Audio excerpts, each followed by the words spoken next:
Meditation on non-self. Since self-grasping is deeply entrenched, we cannot uproot it upon hearing the teachings on emptiness. Even after understanding emptiness, self-grasping does not disappear right away. Therefore, to enter the path of seeing, we must diligently practice on the paths of accumulation and joining. The path of seeing refers to the breakthrough where one suddenly realizes non-self. It is known as the first fruit, the point at which the notion of self is suddenly eradicated. The first stage of meditation on non-self is aimed at eliminating self-grasping, but that is not the ultimate truth. The ultimate truth transcends both self and non-self. Since we cling to the existence of a self, we must remind ourselves that this is just a delusion. As Nagarjuna stated in the fundamental wisdom of the middle way, neither self nor non-self is attainable. We shall transcend both self and non-self. While this teaching may seem simple, it's not easy to practice. Great masters advise that in this degenerate age, we should aspire for rebirth in the Pureland. It's not easy to attain realization, so don't daydream. Practice earnestly. It's essential to guard each thought every day. Most of our thoughts are tainted by ignorance and afflictions. When free from afflictions, we may cling to tranquility. When psychic powers emerge, we might indulge in them. When physical changes occur, such as sensations of emptiness, visions of light, or intense physical comfort, we may become attached to those experiences. Clinging to bodily states or mental experiences of emptiness is useless. If you do, you are not following the Buddhist path. As afflictions diminish during spiritual practice, the body goes through various states. The first state is bliss. After entering the first dhyana, the body experiences various blissful sensations, and the mind feels joy. Both joy and bliss arise. Moreover, there are experiences of light and emptiness. The states of emptiness, bliss, and luminosity alternate, reflecting changes in the energy channels. When meditative states arise, we often cling to them. As a result, some people become possessed by demons. When these states appear, many individuals believe they have attained realization. In reality, these are just some phenomena. Never cling to bodily experiences of emptiness, bliss, or luminosity. Don't mistake glimpsing a little light for enlightenment. Seeing a bright light or experiencing a shiny body are just meditative sensations.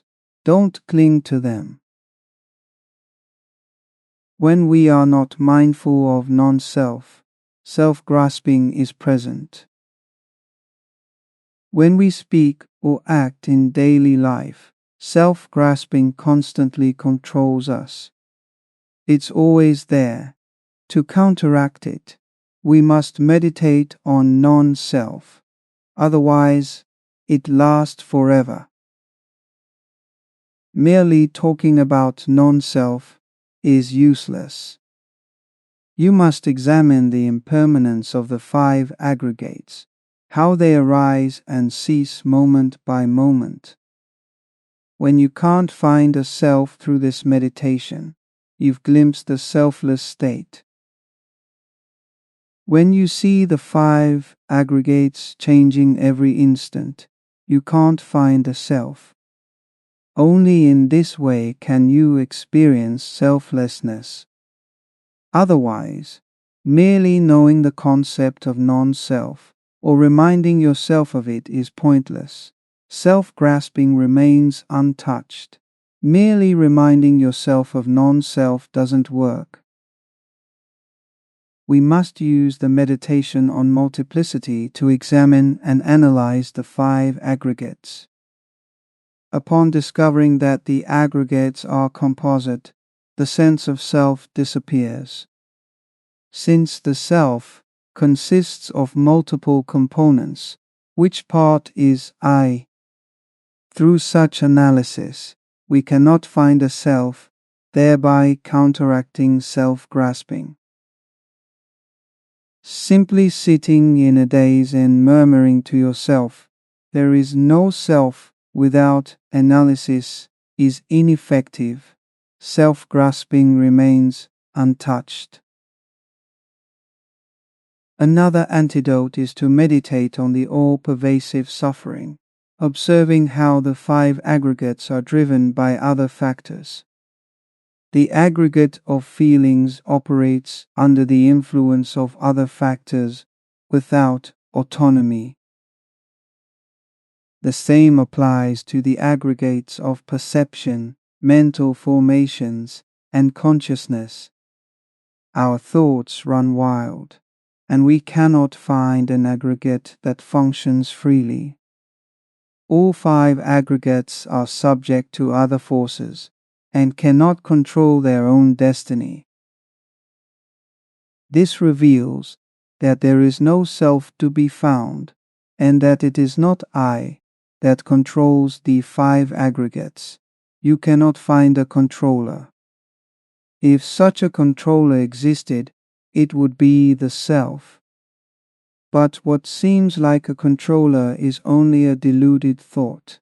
Self-grasping is just a delusion, an attachment. It is not the self that governs the 5 aggregates. For example, when the body moves, we assume we are controlling it.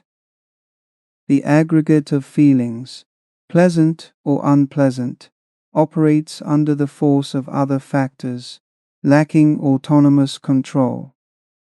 Through such meditation, we can also eliminate self-grasping. Therefore, we must apply antidotes to self-grasping rather than merely reminding ourselves of the notion of non-self. Such self-suggestion is ineffective. In fact, that approach creates another attachment to non-self. When you repeatedly suggest non-self to yourself, aren't you reinforcing attachment to non-self? Not only do you fail to eliminate self-grasping, but you also add another attachment to non-self. This happens because non-self has become a new concept for you, right? When you find no self within the composite through meditation on multiplicity, you counteract self-grasping without adding attachment to non-self.